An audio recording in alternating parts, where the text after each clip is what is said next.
दोस्तों अगर हम स्टॉक मार्केट को दूर से देखें तो हमें ये गेम बहुत ही ज्यादा कॉम्प्लिकेटेड और उलझा हुआ लगता है। इतने सारे स्टॉक्स है, कौन सा स्टॉक ऊपर जाने वाला है, कौन सा स्टॉक नीचे जाने वाला है, किसको पता। और इसके साथ साथ इतनी सारी न्यूज होती है, इतने सारे ओपिनियन होते हैं, भाई किस किस की बात एक बार में सुन ले। And at the end of the day stock market investing कोई हमारी फुल टाइम जॉब तो है नहीं, तो हम ऐसा भी नहीं कर सकते कि भाई पूरे दिन भर बस बिजनेस एनालाइज करते रहें, स्टॉक मार्केट ऊपर जा रहा है नीचे जा रहा है यही देखते रहें। ऐसा तो हो नहीं सकता। आपको स्टॉक मार्केट में अगर रिटर्न्स कंसिस्टेंटली बनाने हैं तो आपकी इन्वेस्टमेंट स्ट्रेटेजी सिंपल रहनी चाहिए। अगर आप एक बहुत ही कॉम्प्लिकेटेड स्ट्रेटेजी यूज करते हैं जिसमें आप 1000 चीजें देख के फिर बोलते हैं अरे मैं खरीदूं ना खरीदूं, तो आप नहीं कर पाओगे इन्वेस्ट।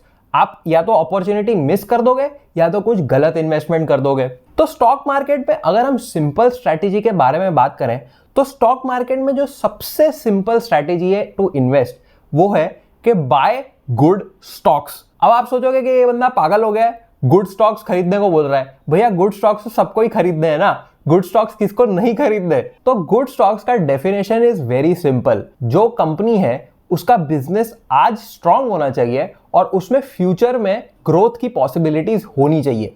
That's it. अगर आपने ये आइडेंटिफाई कर लिया कि भैया आज ये बिजनेस अच्छा है और इसमें ग्रोथ भी हो सकती है, तो बस यही तो चाहिए। 3 to 4 ईयर टाइम रेंज में अच्छे बिजनेसेस हमेशा अच्छे रिटर्न्स देते ही देते हैं। आप कोई भी अच्छा बिजनेस पकड़ के देख लीजिए। अब क्योंकि हमें अपनी स्ट्रैटेजी सिंपल रखनी है तो आज मैं आपको 3 ऐसे पॉइंट बताने वाला हूं जो आप एनालाइज करके फटाफट आधे 1 घंटे में बता सकते हैं कि क्या ये स्टॉक अच्छा है, क्या इस स्टॉक को खरीदा जा सकता है कि नहीं। और ये जो मैं 3 पॉइंट आपको दिखाने वाला हूं ये मैं एनालाइज करने वाला हूं with an example of Havells, जो एक बहुत ही अच्छा स्टॉक है और काफी अच्छा ग्रोथ उसने पास्ट में भी दिखाया है। आगे बढ़ने से पहले वीडियो को लाइक जरूर कर दीजिएगा, इससे ये वीडियो और लोगों के पास जाएगा और लोग भी ये इंफॉर्मेशन ले सकते हैं।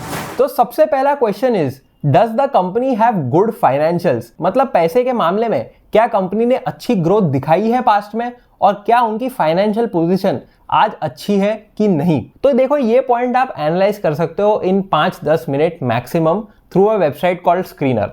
अब हम क्योंकि हैवेल्स के बारे में बात कर रहे हैं तो मैं ये स्क्रीनर पे गया और मैंने ऊपर डाल दिया हैवेल्स सर्च हो गया। अब यहाँ पे बहुत सारी इंफॉर्मेशन दी होती है बट हमें 2-3 चीजों पे ही फोकस करनी है। तो सबसे पहले हम जाएंगे यहाँ पे ऊपर प्रॉफिट एंड लॉस पे। अब यहाँ पे आप देख सकते हैं कि कंपनी की सारी सेल्स दी गई है लाइन से ईयर बाय ईयर।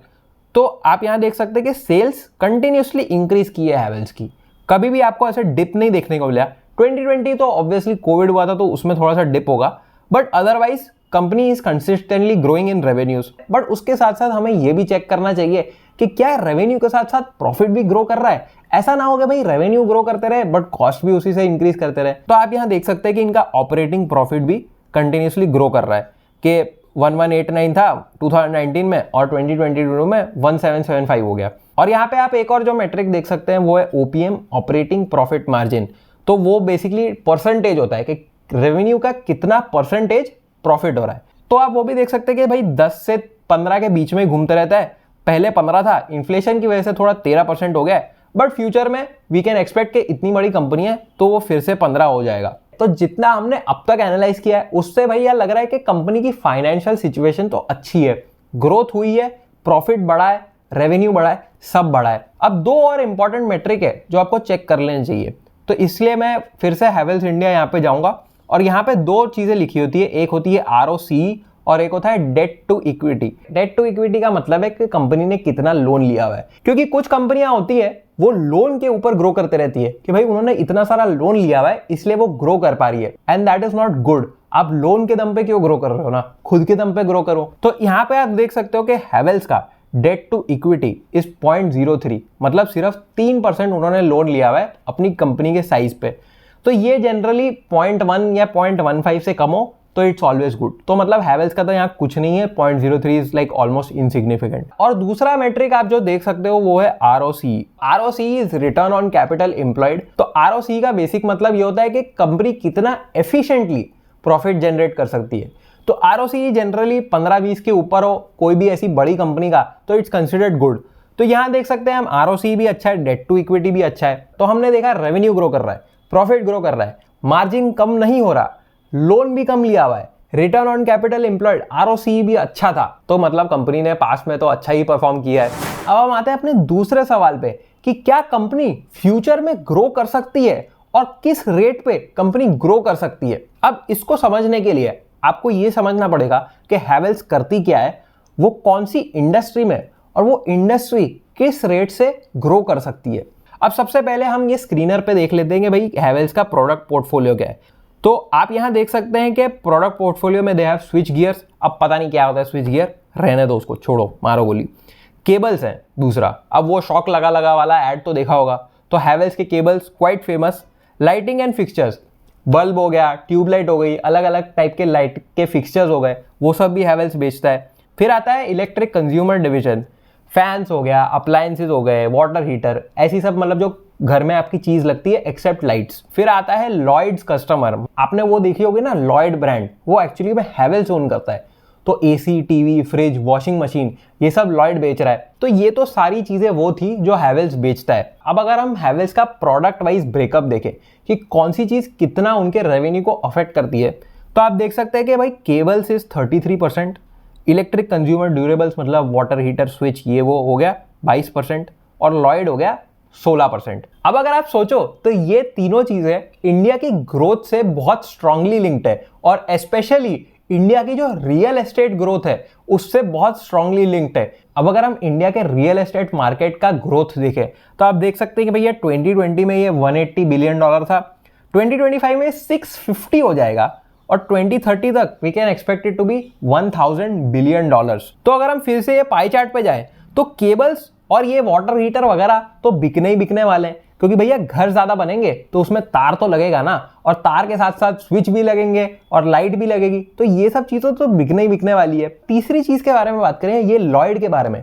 तो ये लॉयड है ना बहुत ही ज्यादा इंपॉर्टेंट है, क्योंकि अगर आप सोचो इंडिया जैसे जैसे ग्रो करेगा, इंडिया में लोगों के पास सबसे ज्यादा पैसा आएगा, तो लोग सबसे पहले क्या खरीदते हैं, लोग थोड़ी ना सबसे पहले जाके गाड़ी खरीदेंगे, वो खरीदेंगे फ्रिज, एसी, टीवी, अपनी लाइफस्टाइल को अपग्रेड करेंगे, राइट। तो घर बनेंगे तो केबल और लाइट तो लगेगी, बट जो एग्जिस्टिंग घर है उसमें भी एसी, टीवी, फ्रिज तो आएगा। तो जो इनका लॉयड वाला सेक्शन है उसका growth even faster than cables और स्विचेस होने वाला है। तो ये सारे पॉइंट्स देख के हमने ये समझ लिया कि भैया कंपनी में ग्रोथ का चांस है। ऐसा नहीं है कि कल को कंपनी बंद हो जाएगी या कल को इनके तार बिकने बंद हो जाएंगे, उनमें अभी भी ग्रोथ का चांस है। तो कुल मिला के बात अब तक ये बनी है कि भाई पास्ट तो कंपनी का अच्छा था, ग्रोथ हमने देखी थ्रू प्रॉफिट, रेवेन्यू, ये वो, और फ्यूचर भी अच्छा होने वाला है। तो हम ये कैसे इंश्योर कर लें कि फ्यूचर में कंपनी ग्रो करेगी, और उससे हम आते हैं अपने तीसरे पॉइंट पे, which is check the investor holding and the management of the company. तो सबसे पहले हम इन्वेस्टर होल्डिंग चेक करते हैं, वो भी आपको स्क्रीनर पे मिल जाएगा। आप बस यहाँ इन्वेस्टर्स पे क्लिक कीजिए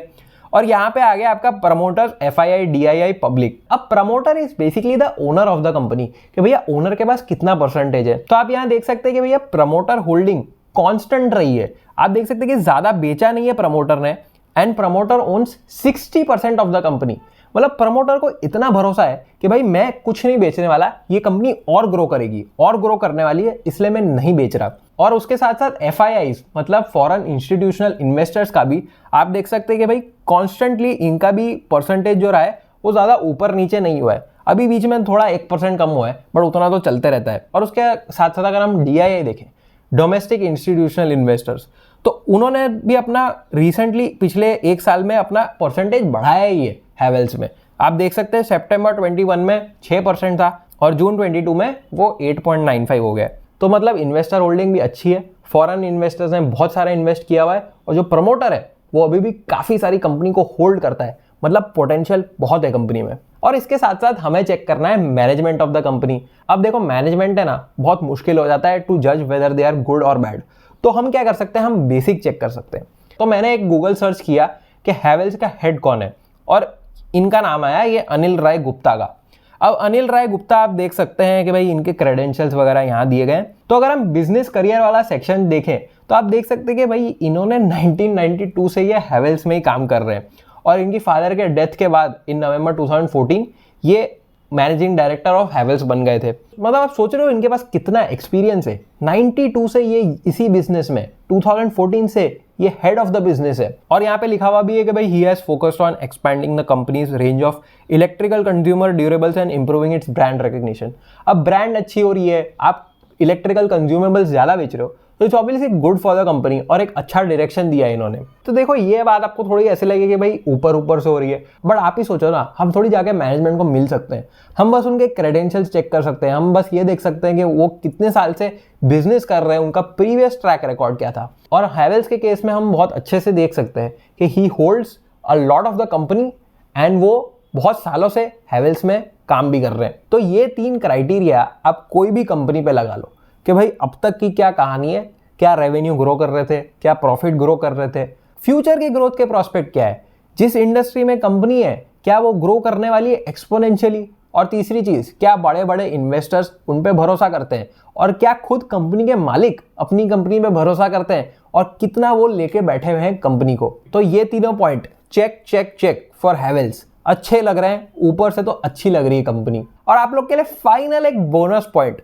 अगर आपको ये स्टॉक खरीदना है तो आप यहाँ देख सकते हैं, ये है स्टॉक का प्राइस मूवमेंट, ये आप ट्रेडिंग व्यू करके वेबसाइट है उस पर आप देख सकते हैं। तो आप यहाँ देख सकते हैं कि पिछले 1-1.5 साल से ये स्टॉक बस ऊपर नीचे जाया जा रहा है, इसने कुछ एकदम से ग्रोथ नहीं दिया है रिसेंटली। तो जब भी कोई अच्छे स्टॉक के साथ ऐसा हो रहा होता है तो you can always consider buying it, मतलब वो एकदम अभी ऊपर नहीं गया है। अगर हम यहाँ ग्राफ देखें तो आप देख सकते हैं कि ये ऐसे बिल्कुल ऊपर गया था, तो अगर आप इसको कहीं पे यहाँ खरीद लेते तो वो थोड़ा रिस्की होता कि भाई ये अभी इतना बड़ा है, शायद नीचे आ जाए। तो जब ये बहुत टाइम तक एक ही रेंज में ऐसे घूमते रहता है तो it can be a good opportunity to buy a solid business, क्योंकि हमने बिजनेस तो एनालाइज कर ही लिया है। तो अगर आप ये 3 से 4 पॉइंट किसी भी स्टॉक पे लगा ले तो मैं आपको बता रहा हूँ आपका stock investing game next level पहुंच सकता है। अगर आपको वीडियो से कुछ भी सीखने को मिला तो please hit the like button, और अगर आपको ऐसे वीडियो फ्यूचर में भी देखने हैं और चीजें सीखनी है तो hit the subscribe button. I will see you next time, bye bye.